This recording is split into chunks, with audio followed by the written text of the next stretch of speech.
आपको तीसरा चैप्टर जो साइंस का है, सिंथेटिक फाइबर एंड प्लास्टिक, इस पे अब हम बात करेंगे। सबसे पहले हम लोगों को जानना है फाइबर और फैब्रिक का अर्थ क्या होता है। फाइबर का मतलब होता है रेशा और फैब्रिक का मतलब होता है वस्त्र। तो रेशे से वस्त्र बनाए जाते हैं, इसलिए कभी कभी इस चैप्टर का नाम फाइबर टू फैब्रिक भी हो जाता है। फाइबर क्या होता है कि किसी मटेरियल की जो सबसे छोटी इकाई होती है उसी को फाइबर बोला जाता है। Fibre is a basic unit of fabric. मतलब कपड़े जो बनते हैं उसमें बहुत सारे प्रोसेस होते हैं। कपड़े के बनाने में फाइबर से यार्न बनाया जाता है, धागा, और यार्न की बुनाई से कपड़े तैयार किए जाते हैं। तो a fibre is called a basic unit of a fabric. तो फैब्रिक या कपड़े के सबसे छोटी इकाई जो होती है वो फाइबर होती है। फाइबर भी दो प्रकार के होते हैं, एक नेचुरल फाइबर कहलाता है, दूसरा आर्टिफिशियल और मैन मेड और सिंथेटिक।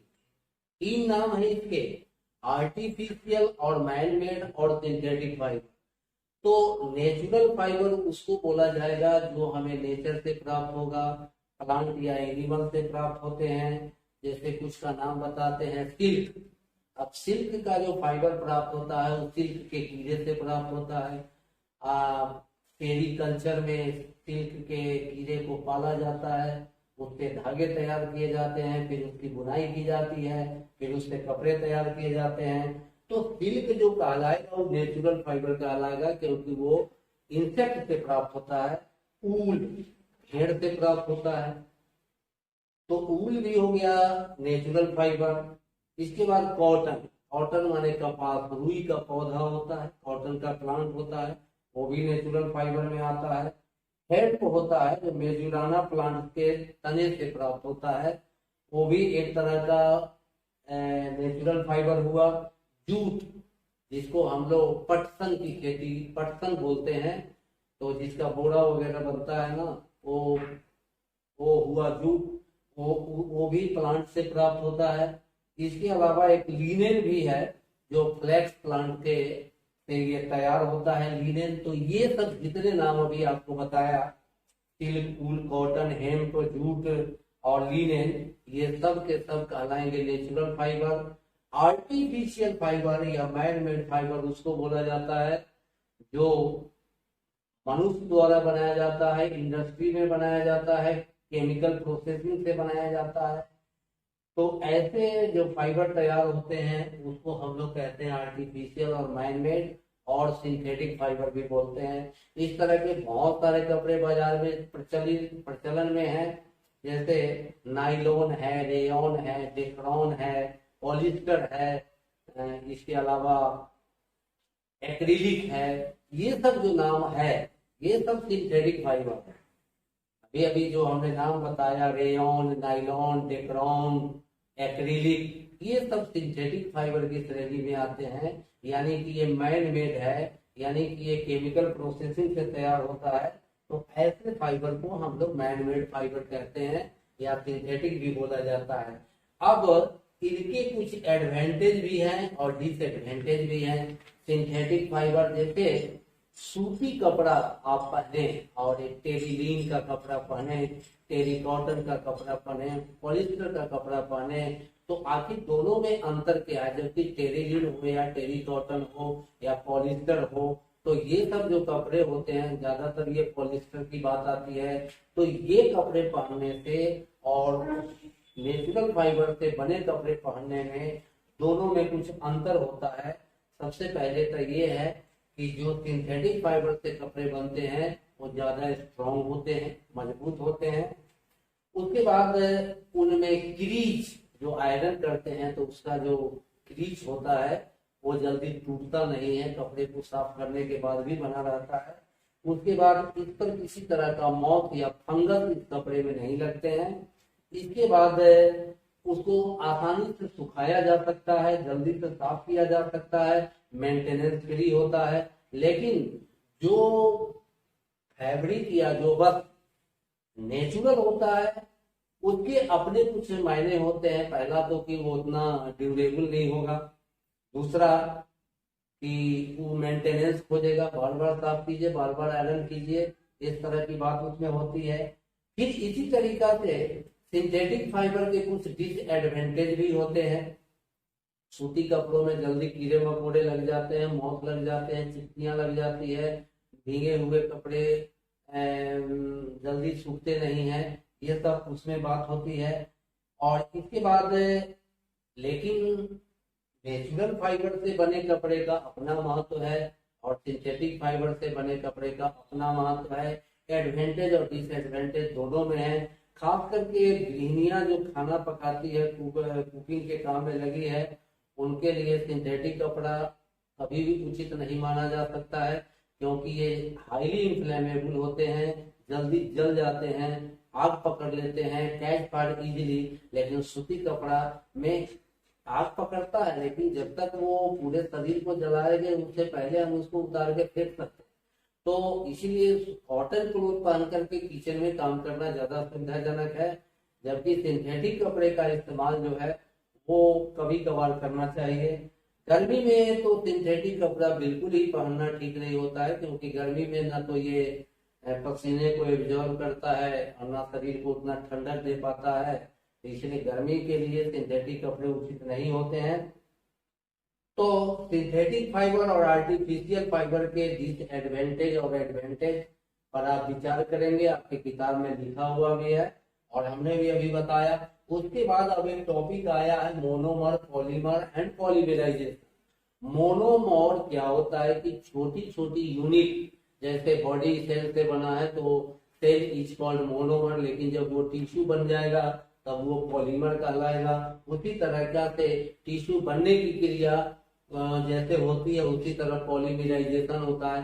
तो छोटी छोटी जो यूनिट है जिससे सिंथेटिक क्लॉथ बनाए जाते हैं, जिससे प्लास्टिक भी बनाया जाता है, तो उसकी छोटी जो इकाई होती है उसको मोनोमर कहा जाता है। और पॉलीमर का मतलब हो गया कि उन मोनोमर को जब हम एक दूसरे में लिंक करते हैं, जोड़ते हैं, बहुत सारी इकाइयों को जोड़ते हैं, तब वो पॉलीमर कहलाता है। और पॉलीमराइजेशन मतलब छोटे छोटे मोनोमर को आपस में जोड़ने की क्रिया, इंटरलिंक करने की क्रिया जो है उसी को हम लोग पॉलीमराइजेशन कहते हैं। ऐसे ये दो टॉपिक याद रखने के लिए है कि rayon is called artificial silk.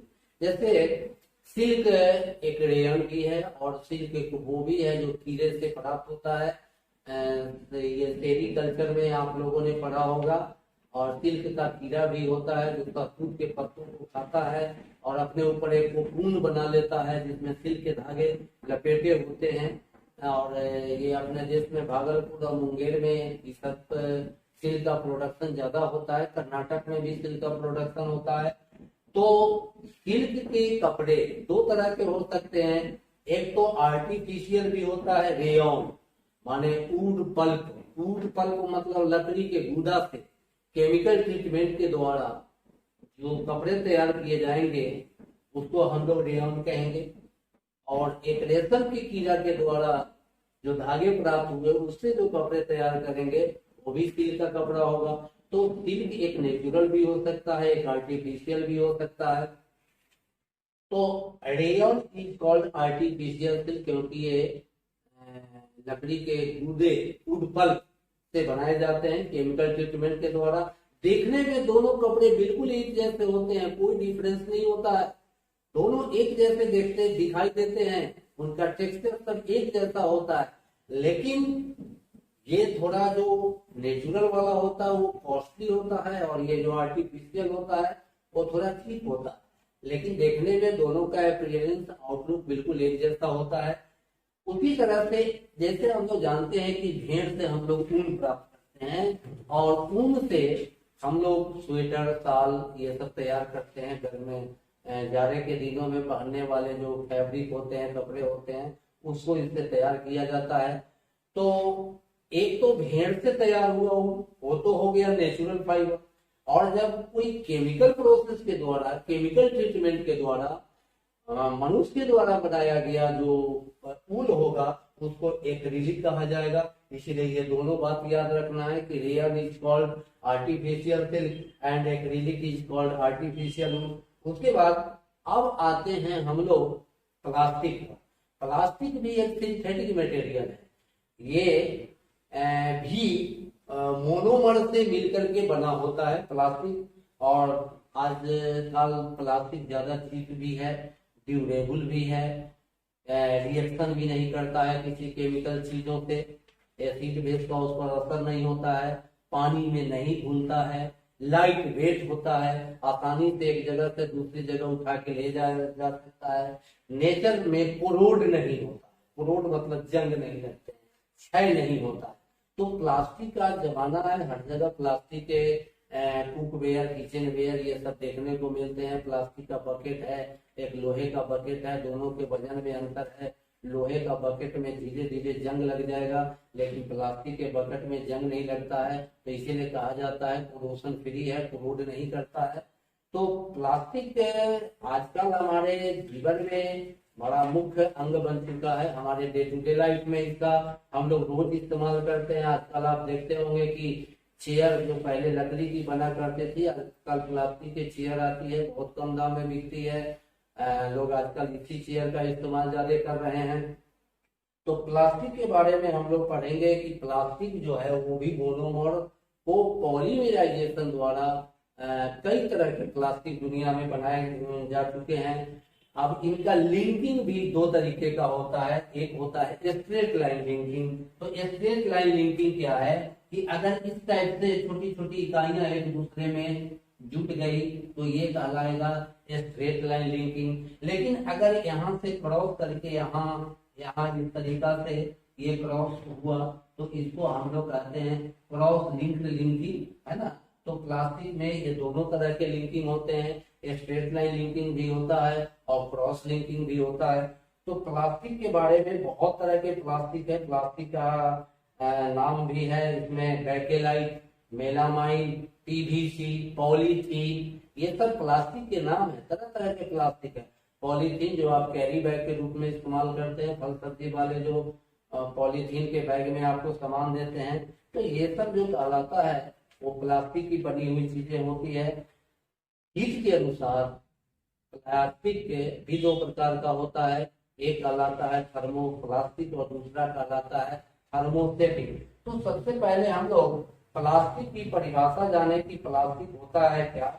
तो एनी सिंथेटिक मटेरियल, कोई भी ऐसा संश्लेषित पदार्थ, सिंथेटिक मटेरियल का मतलब हो गया संश्लेषित पदार्थ, which can be easily moulded, जिसको आसानी से मोड़ा जा सकता है। मोल्डेड मतलब घुमाया जा सकता है, मोड़ा जा सकता है, बेल्ट किया जा सकता है, एनी डिजायर से किसी रूप में लाया जा सकता है। ऑन हीटिंग, गर्म करने पर उसको हम लोग प्लास्टिक कहते हैं। लेकिन कुछ ऐसे भी प्लास्टिक हैं दुनिया में जिन पर हीट का कोई प्रभाव नहीं पड़ता है। तो हीट के इफेक्ट के अनुसार प्लास्टिक दो प्रकार के हो गए। एक कहलाएगा थर्मोप्लास्टिक और दूसरा कहलाएगा थर्मोस्टेटिक। तो थर्मोप्लास्टिक जो होते हैं उस प्लास्टिक की विशेषता ये होती है कि उसको आसानी से गर्म करके मोड़ा जा सकता है, पिघलाया जा सकता है। पीवीसी है, पॉलीस्टीरीन है, पर्सपेक्स है, टेफ्लॉन है, जिसका नॉन स्टिक कुकवेयर बनता है। तो ये सब हो गए थर्मोप्लास्टिक, क्योंकि इन पर हीट का प्रभाव पड़ता है और ये गल जाते हैं, भड़क जाते हैं, टूट जाते हैं, मोल्ड किए जा सकते हैं गर्म करके। और एक होता है थर्मोस्टेटिक प्लास्टिक, जिसमें नाम आता है बैकेलाइट और मेलामाइन का। तो बैकेलाइट और मेलामाइन जैसे इलेक्ट्रिक का स्विच है, या प्रेशर कुकर का हैंडल है, या सॉस पेन का हैंडल है, जिस पर आप एक अजीब तरह का प्लास्टिक या आप कैबिनेट की बात करेंगे तो रेडियो या टीवी का कैबिनेट होता है, वो सब भी एक तरह का थर्मोस्टेटिक प्लास्टिक का बना होता है। इन पर हीट का कोई प्रभाव जल्दी नहीं पड़ता है। तो ये दो तरीके के प्लास्टिक हुए, थर्मोस्टेटिक और थर्मोप्लास्टिक। आसानी से पिघल जाए, आसानी से भूल जाए हीट के प्रभाव से, उसको कहा जाएगा थर्मोप्लास्टिक। और उसमें हमने उदाहरण अभी दिया पॉलीथीन, पॉलीस्टीरीन, पर्सपेक्स, टेफ्लॉन। ये सब ये याद रखना है कि टेफ्लॉन जो प्लास्टिक होता है उससे नॉन स्टिक कुकवेयर बनाए जाते हैं, नहीं चिपकने वाला बर्तन ये तैयार किया जाता है। तो ये थर्मोप्लास्टिक हुआ। और थर्मो सेटिंग से electric plug, switch, fire proof वस्त्र ये सब तैयार किए जाते हैं।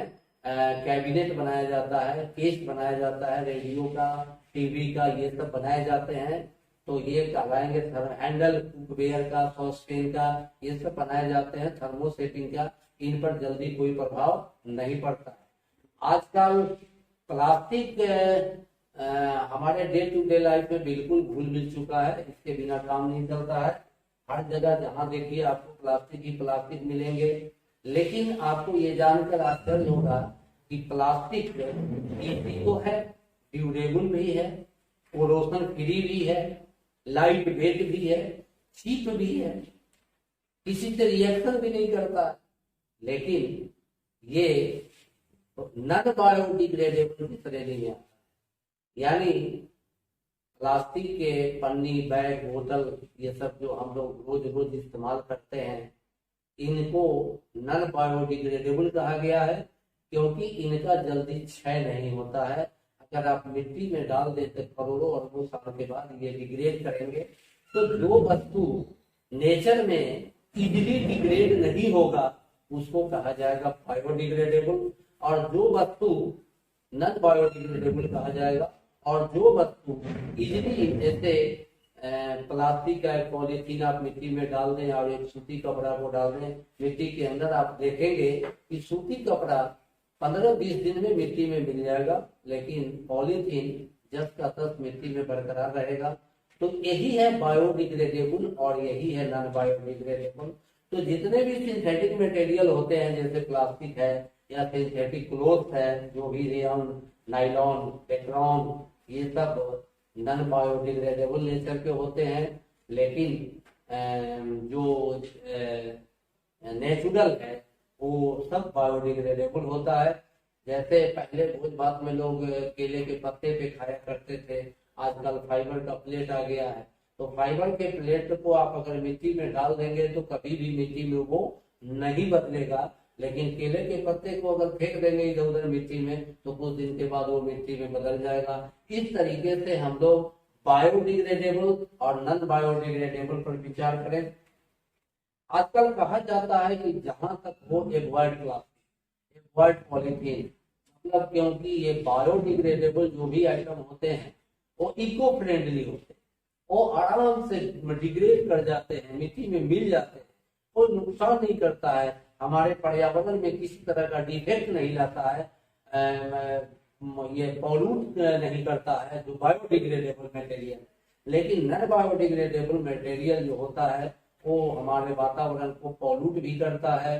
कभी कभी ये नलका वगैरह को, नालियों को जाम कर देता है, पानी ओवरफ्लो होता है, हमारा आसपास का सैनिटेशन बिगड़ जाता है, कई तरह की बीमारियां हो जाती है। इनको नष्ट करने के लिए इनको जलाया जाता है, जिससे एयर पॉल्यूशन बढ़ता है।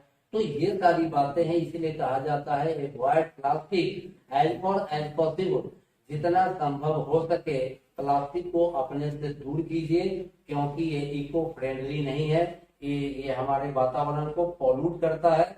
इसलिए प्लास्टिक का इस्तेमाल कम करना चाहिए। नायलॉन है, नायलॉन जो है ये आर्टिफिशियल फाइबर है, ये सिंथेटिक फाइबर की श्रेणी में आता है।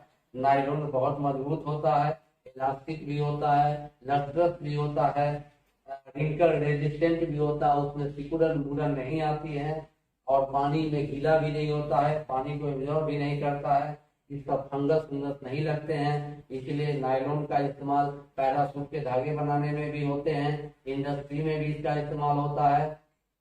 तो इस तरह से ये ठीक है कि ये चीजें सस्ती है, ये चीजें ड्यूरेबल है, ये लंबे समय तक काम आती है, लेकिन है तो इको फ्रेंडली नहीं है।